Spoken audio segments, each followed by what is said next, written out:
नेपाल दर्पणमा साथी जानुका दुवाडीसँगै भोजेन्द्र बस्नेतको नमस्कार।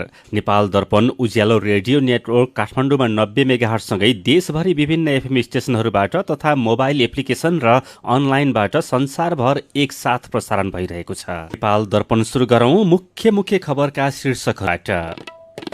पछिल्लो 24 घण्टामा 1167 जनामा कोरोना संक्रमण पुष्टि। अघिल्लो हप्ताको तुलनामा दोब्बर बिरामी अस्पताल भर्ना। माघ 15 गतेसम्म विद्यालयहरू बन्द गर्ने सीसीएमसीको निर्णय। 25 जना भन्दा धेरै मानिस भेला हुने क्रियाकलाप रोक्न सिफारिस। राष्ट्रिय सभा चुनावका लागि दल तथा उम्मेद्वारलाई चुनाव चिन्ह प्रदान। भोलिदेखि निर्वाचन आचार संहिता लागू हुने। भूमि आयोगले आउने माघ 18 गतेदेखि देशभर सुकुम्बासीको लगत संकलन गर्ने। यसअघि निवेदन दिइसकेकालाई निस्सा लिन र जग्गा नाप जाँच गराउन आग्रह।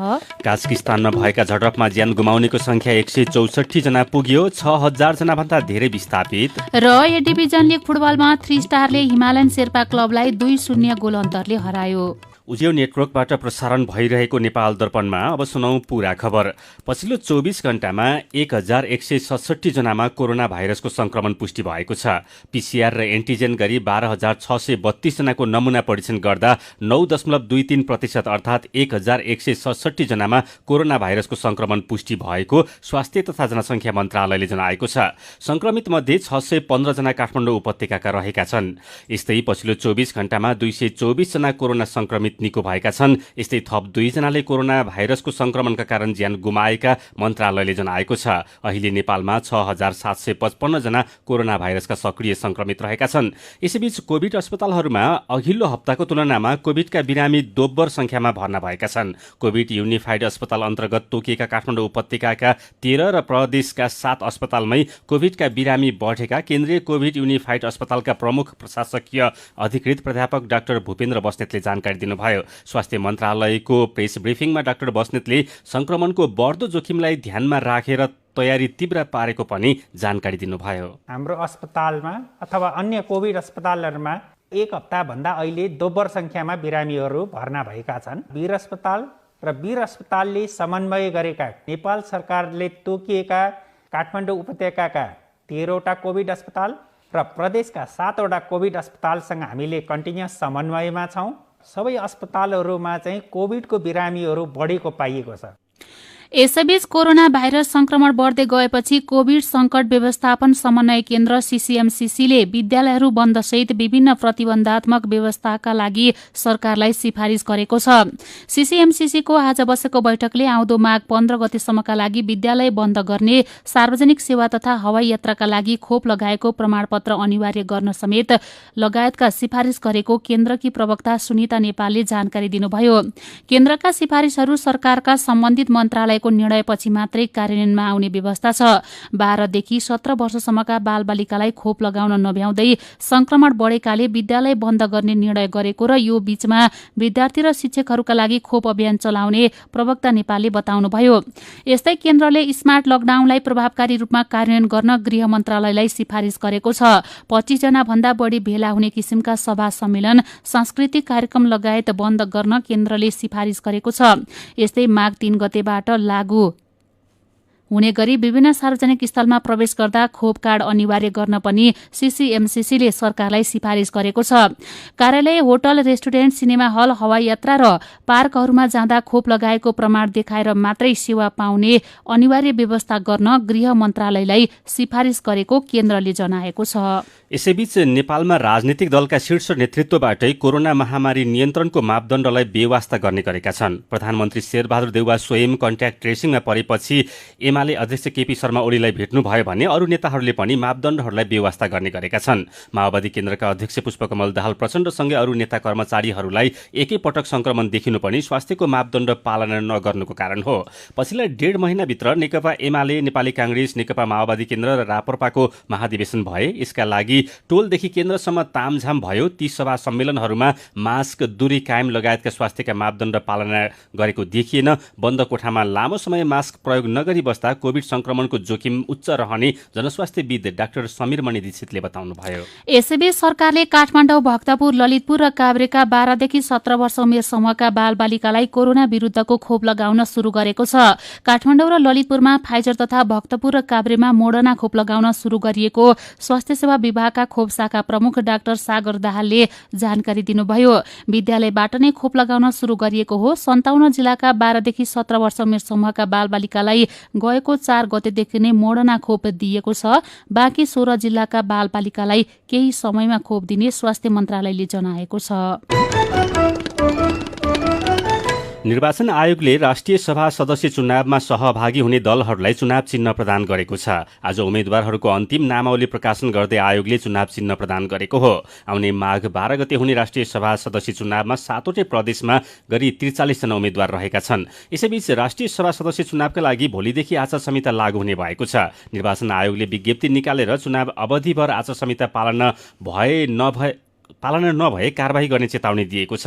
तिनै तहको सरकार, सरकारका मन्त्रीहरू, सरकारी तथा सार्वजनिक संस्थाका कर्मचारीहरूलाई आचार संहिता लागू हुने निर्वाचन आयोगले जनाएको छ। त्यसैगरी आचार संहिता लागू हुने अन्य निकायहरूमा अर्ध सरकारी निकायका कर्मचारी, नेपाली सेना, नेपाल प्रहरी, सशस्त्र प्रहरी बल र राष्ट्रिय अनुसन्धान विभागका सुरक्षाकर्मी पनि रहेका छन्। राष्ट्रिय सभामा रिक्त हुने 19 सदस्यका लागि माघ 12 गते चुनाव हुन लागेको हो। यसका लागि प्रदेश 2 मा 2 वटा मतदान स्थल र अन्य प्रदेशमा 1 वटा मतदान स्थल रहने निर्वाचन आयोगले जनाएको छ। आयोगले राष्ट्रिय सभा निर्वाचनका लागि 2055 जना मतदाताको नामावली पनि स्वीकृत गरेको छ। यसैबीच राष्ट्रिय सभाको बैठक फेरि माघ 3 गतेसम्मका लागि सारिएको छ। संघीय संसदका महासचिव डाक्टर भरत राज गौतमले विशेष कारणवश माघ 3 गतेका लागि बैठक सारेको जानकारी दिनुभयो। यसअघि पुस 25 गते आइतबारका लागि बोलाइएको राष्ट्रिय सभाको बैठक पुस 27 गते मंगलबार दिउँसो 1 बजेका लागि निर्धारण गरिएको थियो। बैठक फेरि सारेर माघ 3 गते सोमबार दिउँसो 1 बजेका लागि बोलाइएको हो। राष्ट्रिय भूमि आयोगले आउने माघ 18 गतेदेखि देशभर सुकुम्बासीको लगत संकलन गर्ने भएको छ। आयोगले आज सूचना प्रकाशन गरेर झापादेखि कञ्चनपुरसम्म 27 जिल्लाका विभिन्न पालिका तहमा लगत संकलक खटाएर तथ्याङ्क संकलन गर्ने जनाएको हो। विभिन्न पालिकाका भूमिहीन दलित, भूमिहीन सुकुम्बासी र अव्यवस्थित बसोबासीले जग्गा पाउन आयोगले तोकेको ढाँचा बमोजिम 18 माघदेखि 35 दिनभित्र निवेदन फारम भरेर पालिका तहबाट ओडाका तोकिएका ठाउँहरूमा खटिएका लगत संकलक मार्फत पेश गर्न आयोगले आह्वान गरेको छ। आफूले आबाद कमोद गरेको जग्गाको नाप नक्सा सम्बन्धित नापिटोली खटिए पश्चात गराउन पनि भनिएको छ। आयोगले यस अगाडि निवेदन दिइसकेकाहरूले निस्सा लिन र जग्गा नाप जाँच गराउन सम्पर्क गर्न अनुरोध पनि गरेको छ। सीधा कुरा प्रश्न विचार। यो हो उज्यालो रेडियो नेटवर्क काठमाडौँमा 90 मेगाहर्ज। नेपाल दर्पणमा रिपोर्टसँगै खबरको सिलसिला बाँकी नै छ, सुन्दै गर्नुहोला।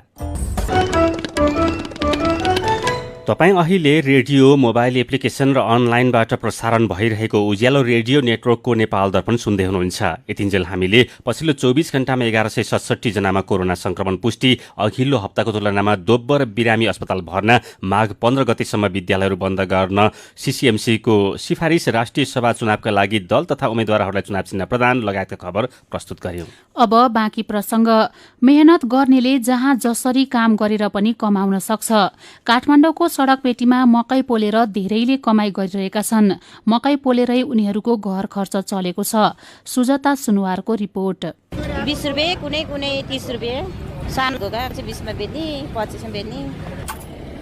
काठमाडौँ बल्खुकी सुमित्रा खत्रीले कलंकी चोकको सड़क पेटीमा मकै पोलेर बेच्न थालेको 11 वर्ष भयो। 500 रुपैयाँबाट व्यापार शुरू गर्नुभएकी सुमित्राले अहिले दैनिक 3500 रुपैयाँको व्यापार गर्नुहुन्छ। यही कमाईले घर खर्च चलेको छ। 8 जनाको परिवारलाई खान बस्न समस्या छैन। मकै पोलेर हुने आमदामीले उहाँलाई अपार आत्मसन्तुष्टि मिलेको छ। 8 जनाको परिवार पालेको छु। छोरीहरू सबै बोर्डिङमा राखेको छु, पढाएको छु। अब घरमा खर्च पानी म आफै चलाएको छु। म दुःख गरेर खानलाई बेसी सन्तुष्ट छु। कैलालीकी उमादेवी कणेलले पनि 4 वर्षदेखि बल्खुको सड़क पेटीमा मकै पोल्दै आउनु भएको छ। 4 वर्ष अगाडि छोराछोरी पढाउने र मुटु रोगी श्रीमानको उपचार गर्ने भन्दै काठमाडौँ आएदेखि नै उहाँले मकै पोलेर बेच्न थाल्नु भएको हो। यसैबाट उहाँले कमाई गर्नुभयो, श्रीमानको उपचार गर्नुभयो, छोराछोरी पढाउँदै हुनुहुन्छ। श्रीमानले पनि मकै पोल्ने काममा सघाउनुहुन्छ। मेरो श्रीमानले मकै उसिनेर लैजाने अनि बेच्ने, मैले चाहिँ पोलेर बेच्ने। बच्चा पढाउनु पर्यो, कोठाबाट तिर्नु पर्यो, बुढाको दुईटा भल्भ चेन्ज गरेको औषधि खानु पर्यो। जे पनि काम गर्यो भने आफ्नो पेट चाहिँ भोको रहँदैन। ललितपुरकी अमृता मगर पनि कलङ्कीको सडक पेटीमा बसेर मकै पोलेर बेच्नुहुन्छ। दिनभरि मकै पोलेर बेचेको कमाइले घर खर्च चलेको छ। छोराछोरीलाई पढाउने खर्च मिलेको छ। खास अब दाउरा साउरा लिएर आयो, मकै सकै लिएर आयो, पोल्यो अनि बेच्यो। त्यही हो, दिनभरि बस्यो भने त्यस्तै 1000-1200 हुन्छ। अब त्यस्तै हामीलाई फाइदा त्यही 200-300 हुन्छ। बाबुहरू नानीहरूलाई पढाउने अनि अब घर खर्च टार्नलाई, खाना लाउनलाई पुर्याउन सक्छु जस्तो आँट आउँछ। यी त उदाहरण मात्रै हुन्। सडक पेटीमा बसेर मनग्गे कमाई गर्ने अरू पनि धेरै छन्। थोरै लगानी गरेर आफ्नै बलबुतामा आत्मनिर्भर भएकाहरूलाई सरकारले हौसला थप्न सकेमा गरिबी र बेरोजगारको समस्या अन्त्य गर्ने प्रयासमा टेवा पुग्ने थियो। रिपोर्टपछि खबरकै सिलसिला। नेपाल राष्ट्र बैंकका गभर्नर महाप्रसाद अधिकारीले सरकारले चालु आर्थिक वर्षमा राखेको 7% आर्थिक वृद्धिको लक्ष्य हासिल गर्न चुनौतीपूर्ण रहेको बताउनु भएको छ। संसदको सार्वजनिक लेखा समितिमा वर्तमान आर्थिक समस्याबारे धारणा राख्दै गभर्नर अधिकारीले पछिल्लो समय लक्ष्य हासिल गर्ने केही चिन्हहरू देखिए पनि 7% आर्थिक वृद्धि दर पुग्न चुनौती रहेको बताउनुभयो। गभर्नर अधिकारीले चालु पुँजीगत खर्च बढाउन नसक्दा तथा समस्याका कारण लक्ष्य हासिल गर्न समस्या रहेको बताउनुभयो। उहाँले आर्थिक वृद्धिको लक्ष्य मात्रै नभएर चालु आर्थिक वर्ष मूल्य वृद्धि स्थिर राख्न नसकेर मूल्य वृद्धि समेत बढ्ने देखिएको बताउनु भएको छ। उहाँले चालु आर्थिक वर्षको मूल्य वृद्धि लक्ष्य 6.5% भन्दा माथि जान नदिने रहेको बताउनुभयो। यसैबीच नेपालमा चालु आर्थिक वर्षको पहिलो 4 महिनामा 1 अर्ब 17 करोड रुपियाँ भन्दा धेरैको काजु र बदाम आयात भएको छ। भन्सार विभागले प्रकाशित गरेको आर्थिक वर्ष 2078-79 को पहिलो 4 महिनाको तथ्याङ्कमा 1 अर्ब 17 करोड 79,54,000 रुपियाँ बराबरको काजु र बदाम मात्रै आयात भएको पाइएको हो। विभिन्न जातका काजु 61 करोड 84,33,000 रुपियाँ र 55 करोड 95,21,000 रुपियाँ बराबरको मधेसी बदाम आयात भएको भन्सार विभागको तथ्याङ्क छ। नेकपा एमालेको 34 जिल्ला नेतृत्व टुङ्गिएको छ। 32 भौगोलिक र 2 गैर भौगोलिक गरी 34 जिल्ला नेतृत्व टुङ्गिएको एमालेको प्रचार विभाग उपप्रमुख विष्णु रिजालले जानकारी दिनुभयो। 63 वटा जिल्लाको अधिवेशनको उद्घाटन अस्ति शुक्रबार भएको थियो। यसैबीच नेकपा एमाले कैलाली जिल्ला समितिको नेतृत्व चयनका क्रममा विवाद हुँदा झडप भएको छ। निर्वाचन समितिले पटक पटक चुनावको कार्यतालिका पछि सारेपछि दुई पक्षका उम्मेद्वारहरूबीच झडप हुँदा चुनाव अनिश्चित बनेको छ। प्रतिनिधिहरूले मतदानमा ढिला भएको भन्दै आवाज उठाएपछि निवर्तमान अध्यक्ष एवं अध्यक्षका उम्मेद्वार रतन थापा र अध्यक्ष पदका अर्का उम्मेद्वार रणबहादुर चन्द पक्षबीच झडप भएको हो। यसैबीच नेकपा एमालेका अध्यक्ष केपी शर्मा ओलीले भ्रष्टाचारलाई घृणा गर्न राष्ट्र सेवक कर्मचारीहरूलाई आग्रह गर्नुभएको छ। झापामा भएको एक कार्यक्रममा पूर्व प्रधानमन्त्री समेत रहनुभएका अध्यक्ष ओलीले देशको गरिमा उच्च पार्न र देशलाई विकसित बनाउन भ्रष्टाचारलाई जरैदेखि हटाउन आवश्यक रहेको बताउनुभयो।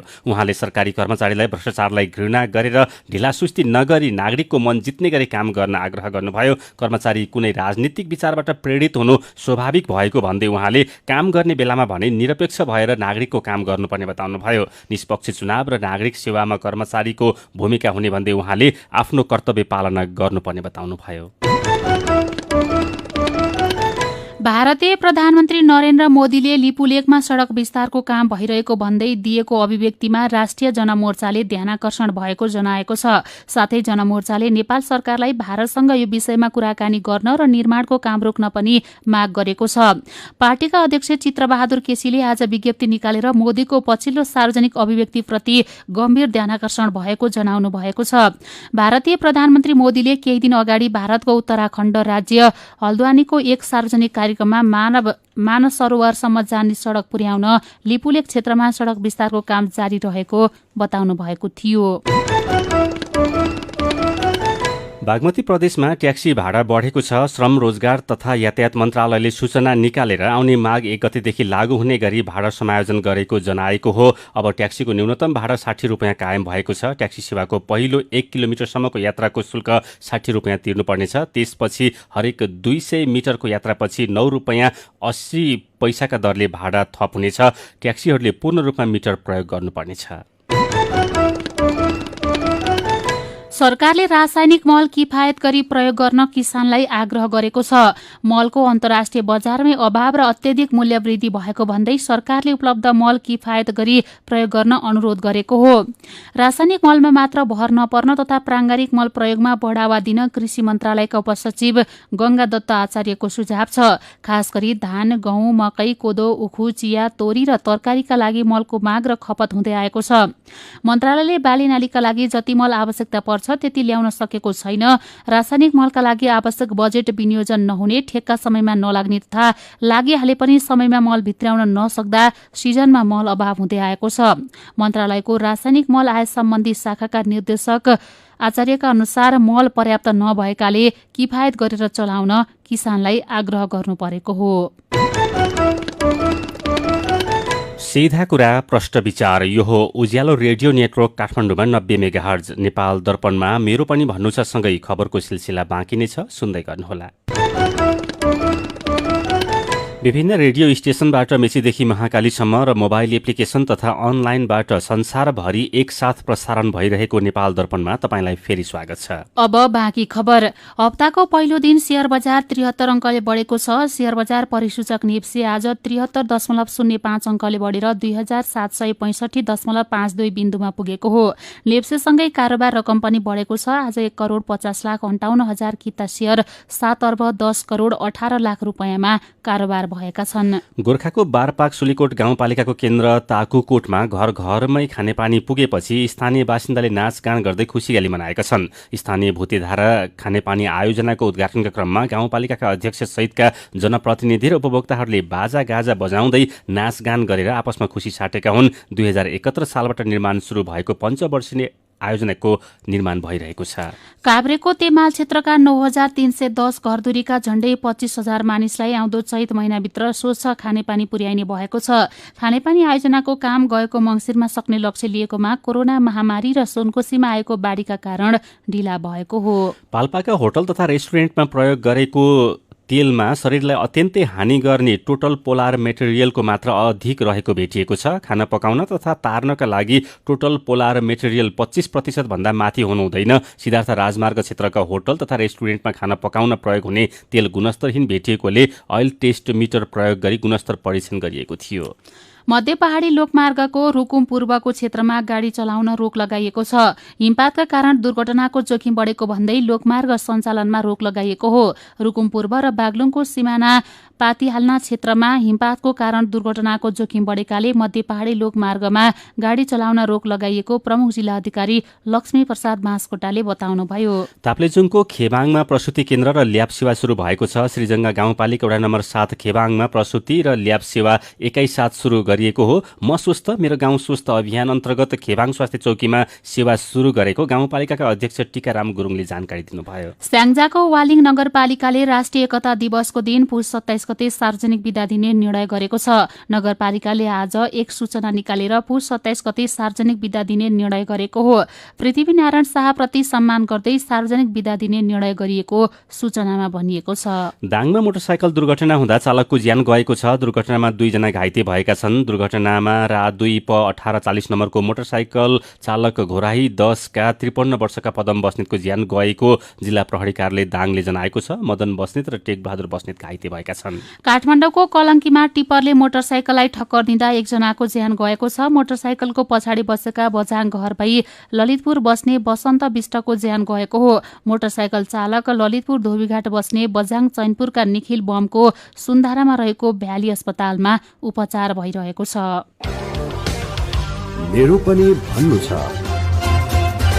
बागमती प्रदेशमा ट्याक्सीको भाडा बढेको बारे विनोद पाण्डे उज्यालोको फेसबुक पेजमा लेख्नुहुन्छ, ट्याक्सी मिटरमा हिँड्नै मान्दैनन्। 60 रुपियाँ तिरेर आजसम्म कुनै पनि ट्याक्सीले ढोकाभित्र छिर्नसम्म दिएका छैनन्।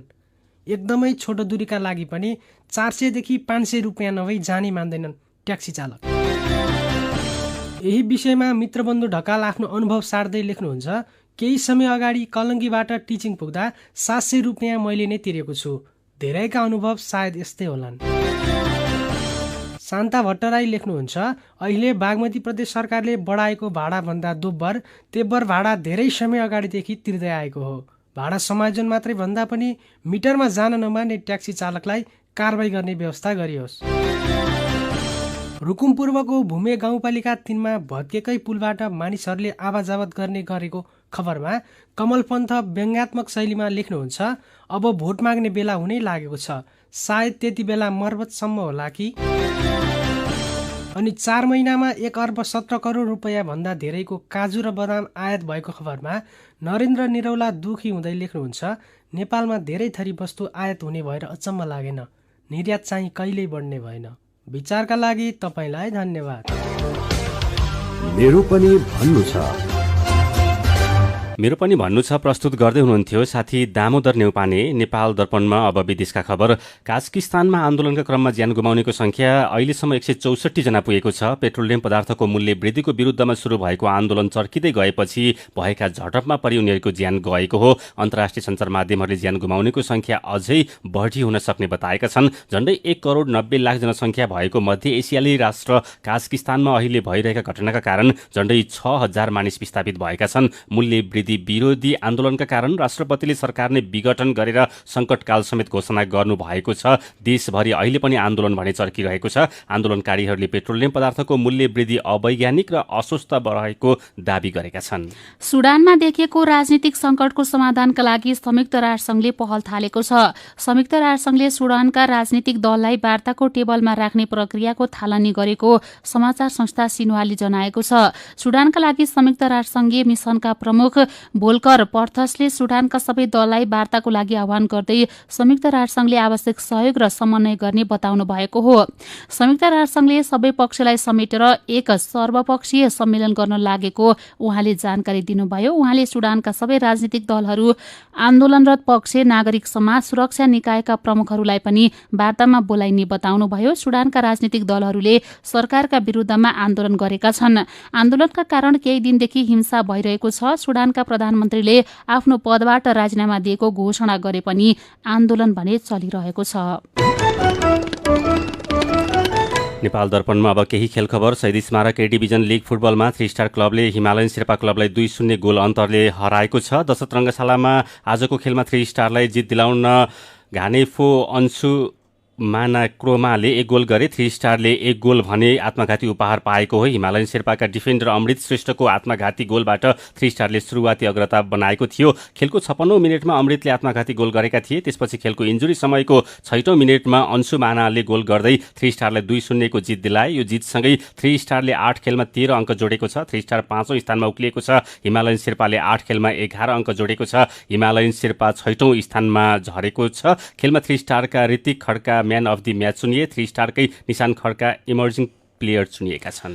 र एसएस श्रृङ्खलाको चौथो टेस्ट क्रिकेट रोमाञ्चक बराबरीमा सकिएको छ। सिडनी क्रिकेट मैदानमा अस्ट्रेलियाले दिएको 388 रनको लक्ष्य पछ्याएको इङ्ल्यान्डले अन्तिम दिनको खेल सकिँदा 9 विकेट गुमाएर 270 रन मात्रै बनायो। खेल सकिन 3 ओभर बाँकी रहँदा अस्ट्रेलियाका स्टिभ स्मिथले इङ्ल्यान्डको 9औं विकेट लिएपछि खेल रोमाञ्चक अवस्थामा पुगेको थियो। तर बाँकी 2 ओभरमा अस्ट्रेलियाले 1 विकेट लिन नसकेपछि खेल बराबरीमा सकियो। तेस्रो टेस्टमा शतक प्रहार गरेका अस्ट्रेलिया उस्मान ख्वाजाले चौथो टेस्टमा पनि शतक प्रहार गर्न सफल भए। 5औं खेलको श्रृङ्खला अस्ट्रेलियाले यसअगाडि नै 3-0 जितिसकेको छ। खेल खबरसँगै उज्यालो रेडियो नेटवर्कबाट प्रसारण भइरहेको नेपाल दर्पणको समय सकिने लागेको छ। बिदा हुनु अघि आजका मुख्य खबरका शीर्षकहरू फेरि एकपटक। पछिल्लो 24 घण्टामा 1167 जनामा कोरोना संक्रमण पुष्टि। अघिल्लो हप्ताको तुलनामा दोब्बर बिरामी अस्पताल भर्ना। माघ 15 गतेसम्म विद्यालयहरू बन्द गर्ने सीसीएमसीको निर्णय। 25 जना भन्दा धेरै मानिस भेला हुने क्रियाकलाप रोक्न सिफारिस। राष्ट्रिय सभा चुनावका लागि दल तथा उम्मेद्वारलाई चुनाव चिन्ह प्रदान। भोलिदेखि निर्वाचन आचार संहिता लागू हुने। भूमि आयोगले आउने माघ 18 गतेदेखि देशभर सुकुम्बासीको लगत संकलन गर्ने। यसअघि निवेदन दिइसकेकालाई निस्ता लिन र जग्गा नाप जाँच गराउन आग्रह। काजाकिस्तानमा भएका झडपमा ज्यान गुमाउनेको संख्या 164 जना पुग्यो। 6000 जना भन्दा धेरै विस्थापित। र ए डिभिजन लिग फुटबलमा 3 स्टारले हिमालयन शेर्पा क्लबलाई 2-0 गोल अन्तरले हरायो। आजको नेपाल दर्पण सकिएको छ। प्रविधिमा साथ दिने साथी सङ्घर्ष विष्टसँगै हामी जानुका दुवाडी र भोजेन्द्र बस्नेत पनि बिदा हुन्छौँ। कोरोना विरुद्धको खोप लगाउन छुट्नु भएको छ भने आफ्नो ओडामा सम्पर्क गर्नुहोला। नमस्कार।